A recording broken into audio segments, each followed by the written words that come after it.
Well, it's one of the last few states to still allow the use of electric chairs in inmate executions. Now, Florida lawmakers are speeding up executions to cut down on costs. The bill is called the Timely Justice Act, and it would require the governor to sign a convicted murderer's death warrant within 30 days of the conclusion of the appeals process. That would allow the state to perform executions by lethal injection within 180 days of that appeal process.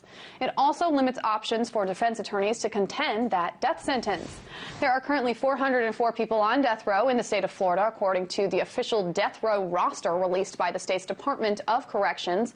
5 of those people are women, and in some cases, those cases range all the way back to 1968.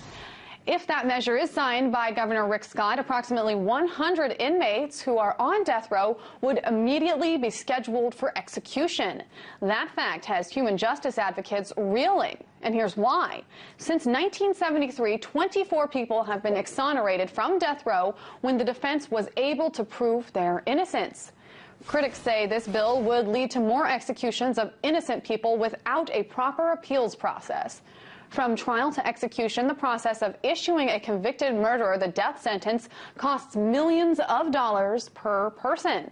According to the Death Penalty Information Center, enforcing executions costs Florida $51 million a year, more than it would cost to punish all first-degree murderers with life sentences in prison without parole.